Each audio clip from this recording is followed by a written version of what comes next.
Chandragupta I was the contemporary of Constantine the Great, the Roman emperor who founded Constantinople. During the times of the later Guptas, the Roman Empire split up into the Eastern and Western, and the Western was ultimately overthrown by the northern barbarian tribes.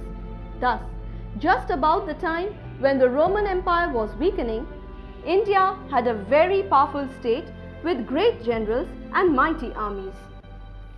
This was an extract from a letter written by Pandit Jawaharlal Nehru to his daughter Indira from Naini Central Jail.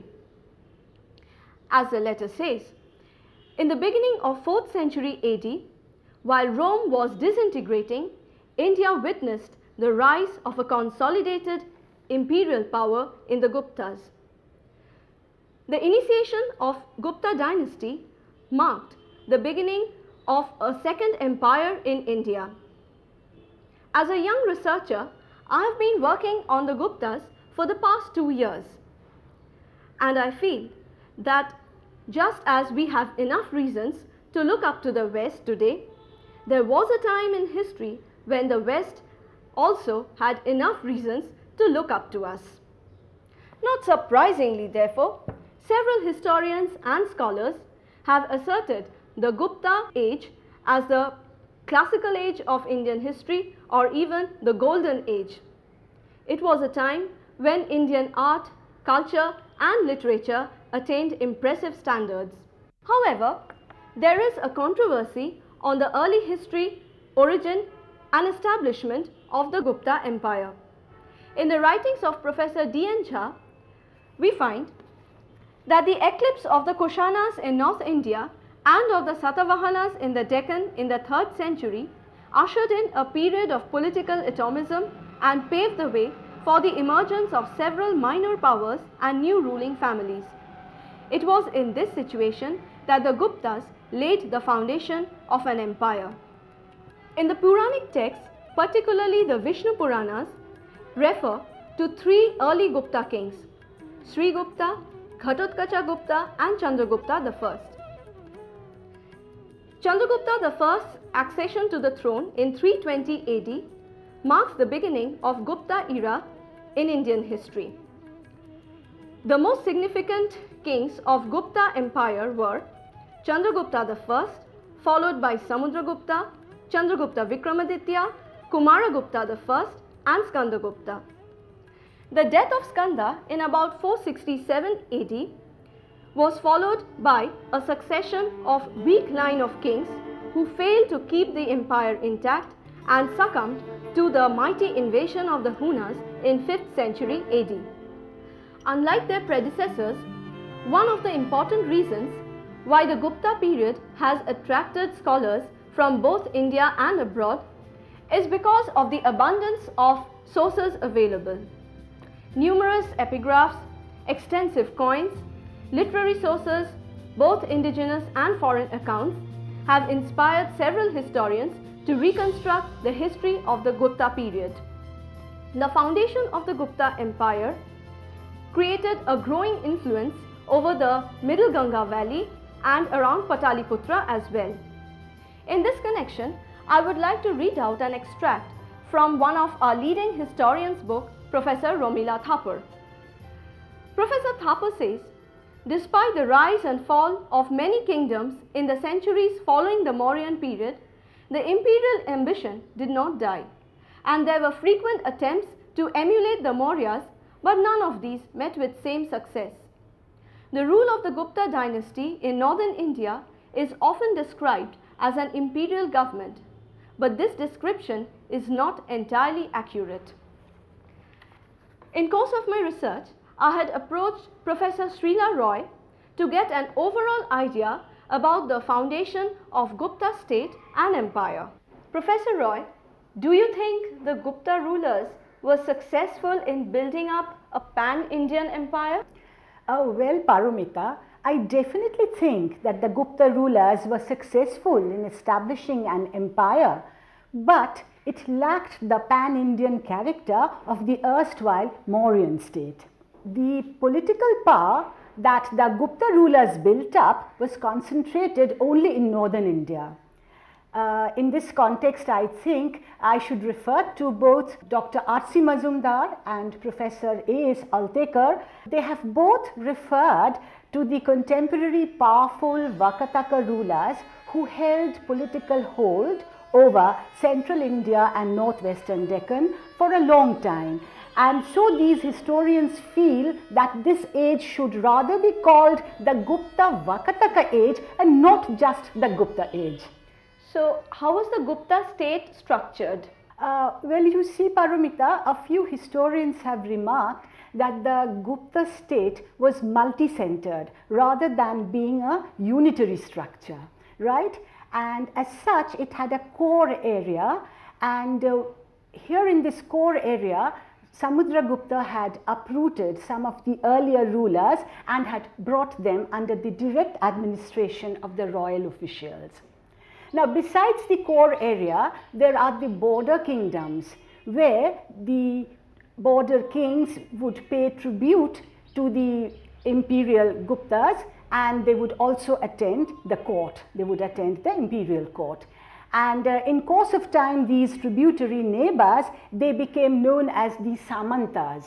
And they later on, their position was elevated to a very high level, you know, and to a very high level of social order. And they became known as the feudal vassals. Again, we find that Samudragupta partially subdued some of the tribes who lived between the border areas and the core area. So these are the few divisions that we can make. So is it correct to argue that in spite of their brilliant military achievements, the Gupta rulers failed to construct a pan-Indian empire? Now, you must remember that at a time when the Guptas rose in power in the north, the Deccan witnessed the rise of a few powerful kingdoms. For example, there were the Vakatakas and their later collateral, the Vatsa Gulma branch. There were also a number of smaller and less significant kingdoms like the Nalas, the Bhojas, the Traikutakas, the Kalachuris, the Salankayanas, the early Pallavas, and the Panduvamsis, the Vishnu Kundins, the Sarabhapuriyas, etc., etc.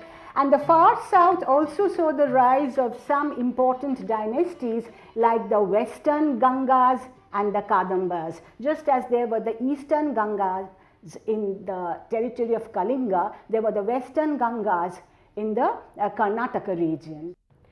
From the comments of Professor Srila Roy, it is clear that the Gupta Empire was not a pan-Indian empire since it couldn't penetrate down south.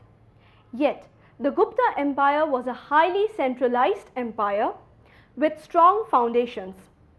If one has to know about the state and structure of a particular realm, first and foremost, one has to learn more about the centralized administration of the particular empire. In my course of research, I had also consulted Professor Tapoti Sengupta to know more about the structure and system of the central administration of the Guptas.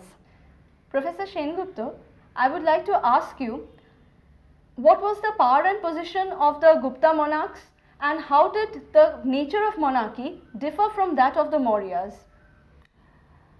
Although there was almost a time span of 500 years between the Mauryas and the Guptas, the Gupta monarchs were also played a pivotal role in the administrative system, just as their Mauryan counterparts. Like their Mauryan counterparts, the Gupta monarchs were also head of the entire administrative system. He was the supreme commander of the armed forces. He was also the principal executive.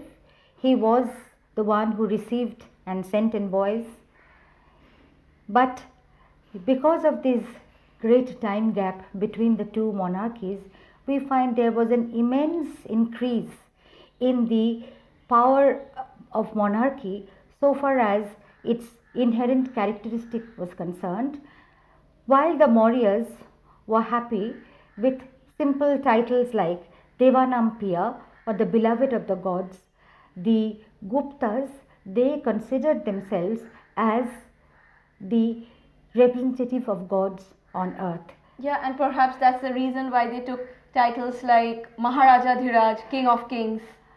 Yes, they took titles like Maharaja Dhiraja, but the titles like Parama Daivata, Parama Bhagavata, these indicate the emphasis on the divine element of the kings.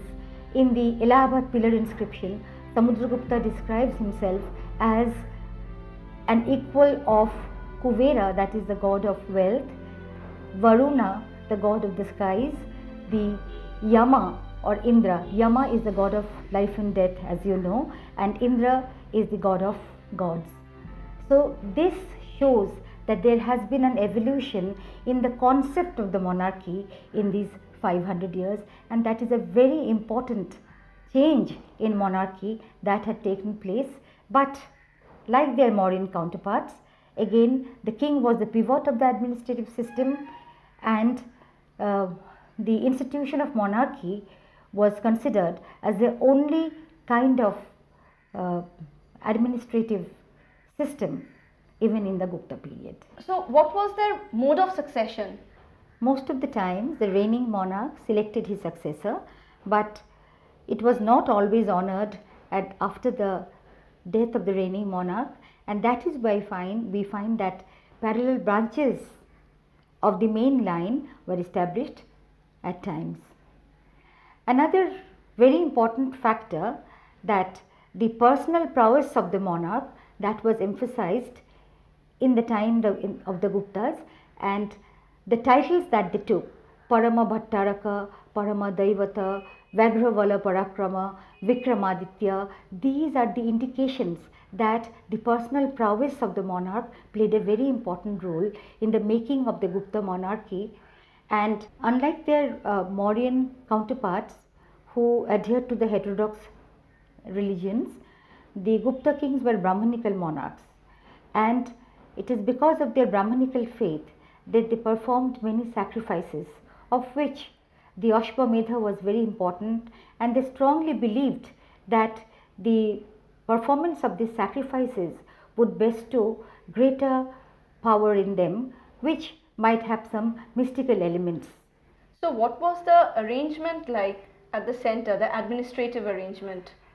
Yes, just as Kautilya had said that a single wheel cannot move, that the king always needs other officials to help him in his administration. In the Gupta period also we find a number of manifestations of this.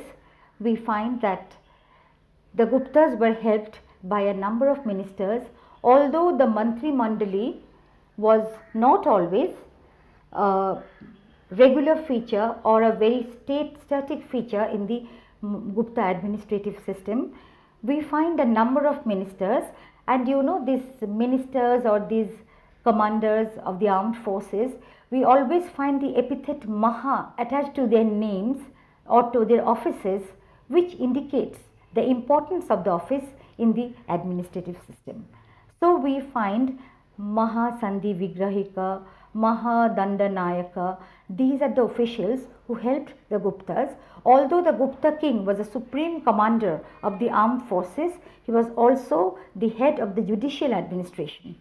In the Mauryan period, we find the system of punishment, that was very strict. That was almost inhuman in the Mauryan period, but we find a great deal of laxity in the time of the Guptas. And we need not think that because the Guptas were immensely powerful, that there was no check on their power. They were also very much controlled by the Shastras, the existing laws of the land. They were very much controlled by the various advisors and the ministers. They were also, then there were these heads of the guilds. The guilds played a very important role in the Gupta economy, and the heads of the guilds had great control or great influence, we should say, over the king. So what was the mode of appointment to these officers? Although in the Gupta period we find that there was no formal examinations for the appointment of officials to different posts, there was a great deal of hereditary element in the Gupta period. Like the Kumara was the highest official from the royal family who would be sent to the provincial posts, the Yuvaraja who would succeed the father, and we find that the sons of various officials, they would be appointed to the position which their fathers held. But although being Brahmanical, the Guptas did not make any discrimination on the basis of religion for the appointment to various posts. Like Virasena, who was the commander-in-chief of Chandragupta, was a Buddhist. And at the same time, appointment of the same person to different offices were also made. Like Harisena, he was the commander-in-chief of the Gupta army in some expeditions. This Harisena became a court poet, and for some time he also held very important position in the royal kitchen. So offices were interchangeable. There was no religious bias in the administration, in the appointment of officials, and also the hereditary element played an important role. So what was the position of the queens, and did they enjoy any kind of political prominence in the Gupta polity? Yes, some of the queens were very prominent, like Kumara Devi, the queen of Chandragupta I. She was the daughter of the Lichavi family, and the Lichavis are politically very important, and this alliance was considered to be very important for the Guptas, and they celebrated this alliance by minting gold coins with Chandragupta I and Kumara Devi standing together, and with the epithet that Lakshmi Lichavaya, or the Lakshmi which was given by the Lichavis to the Guptas. And the daughter of son of Kumara Devi, that is Samudragupta, was anointed the successor of Chandragupta I by Chandragupta himself. And then we find Dhruva Devi was a very important queen of Chandragupta II, and Dhruva Devi's daughter Prabhavati Gupta, who was married to the Vakataka family, played a very important role. After the death of her husband, she became the regent of the infant Vakataka monarch. But we do not find that the queen played any important or vital role in the administrative decisions of the Guptas. From the insights of Professor Tapati Sen Gupta, we come to know that the Gupta administration had a highly monarchical setup, yet the monarchs were not absolute despots. There was a considerable check on their powers, governed by the Brahmanical institutions, the Shastras and other laws of the land. On the other hand, the Guptas also had a pronounced provincial administrative setup. And to know more about the provincial administrative system, I had also consulted Dr. Rita Chaudhary. Dr. Chaudhary, can you tell us how far was the provincial administrative system centralized during the Gupta period? Well, as you must be knowing that the most important source of information for the Guptas is the Allahabad Prasasti of Samudragupta. Herein, for the first time, we find that a large administrative zone equivalent to a province being referred to as the Bhukti. The Bhuktis were under the Uparikas, and the Uparikas were directly appointed by the Gupta emperors. In the time of Buddhagupta, much later, we find that the Uparikas are being referred to as Uparika Maharajas. Significantly, what indication that we get is that the Gupta emperors directly controlled the provinces and appointed their governors. But at the same time, at the lower level of administration, we find considerable amount of decentralization. So, what were the features of decentralization in the administrative setup of the Guptas? Districts in the Gupta administration were known as Vishayas, and these Vishayas were ruled by the Vishayapatis, who were appointed by the Uparikas. The Uparikas themselves were being appointed by the Gupta emperor themselves. Now, in these districts, the form of administration is to be known from the inscriptions that we get from the various regions, and they do not represent a standardized form. As for examples, from 5 Damodarpur copper plates which we find from northern Bengal, we know that the Vishayapatis had their headquarters at Kotivarsha, at a region named Kotivarsha. They were assisted by various officials, and reference to them have been made. Amongst them were the Nagar Shreshti or the chief trader, the Shattavaha, the caravan leader, Prathama Kulika, the chief artisan, and the Pratham Kayastha, the chief scribe. Apart from the last, none of them are official personages. They are locally important people and representatives of locally important social groups. The Guptas are credited with the inclusion of non-officials in the district board. What their functions were is not clear, but at least we know that they were important enough because they were informed and applied during land transactions. In other inscriptions found from northern Bengal, we find references to 2 important rural social communities. They were the Mohattaras and the Kutumbins. Both of them were well-to-do agriculturists, but from Gupta plates it is clear that the Mohattaras were more important than the Kutumbins. Next we go to the administration at a lower level. These were the Vithis, which are referred to in Bengal inscriptions. The Vithis were an administrative tier over several villages, and in this way they integrated the village rural setup into the political administrative setup of the Guptas. Herein too we find mention of the Bithi Kulika or the local artisan. So maybe over here also where the non-officials were integrated into the administrative setup. Another important group that is mentioned here is the Ashto Kulodi Karono or the Gramastho Kulodi Karono. Literally it may mean representatives of 8 leading families, and thus they were non-officials, but alternatively some scholars have also said that they were local level officers and hence government personages.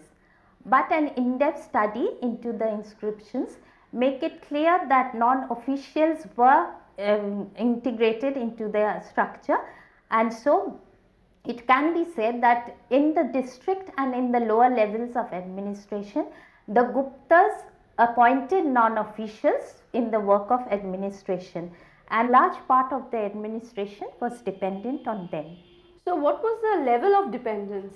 With regard to the Ashtakulodhi Karono, it can be said that it was a supra-local body who provided an interconnection between the villages which were under them, and also provided linkages with the upper strata of administration. This process of decentralization, albeit necessitated by new socio-economic factors, was a new experiment of the Guptas. They provided an expression for local aspirations, and as they provided connection with the apex local body and the local level administration. So it was an important mode of in the political administrative setup of the Guptas. So why do you think decentralization was necessary? Well, as you know, Paramita, the Guptas had through their conquest amalgamated a huge territorial setup. It was peopled by various social groups who had various interests. It was necessary for the Guptas to integrate the varied interests into a single political setup. It may also indicate the spread of state society into areas which had not experienced a political setup before. It was a pre-state society. So, when they were establishing an empire, if we can call it an empire as such, it was necessary to combine all these interests within a single fold. So, it must be that they decided that decentralization was the best way to bring them together.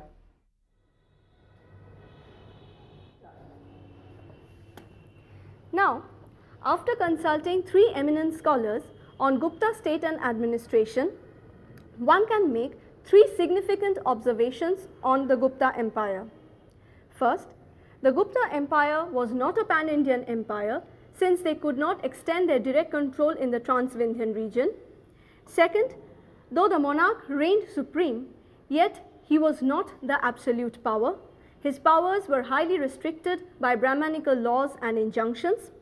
Third, the Gupta Empire portrayed combination of both centralization and decentralization, where power was disseminated amongst the local level, however, which gained momentum at a much later period. In this connection, I think it is relevant to quote R.S. Sharma, another eminent historian, who said that the Gupta period was a proto-feudal period. Though the state and administration of the Guptas contributed immensely in making it a model for others to emulate, yet what makes it the golden period of Indian history is the paramount cultural achievements. I am still carrying on with my research on the Guptas, and I believe that we shall be in a position to discuss the cultural history of the Gupta dynasty some other day.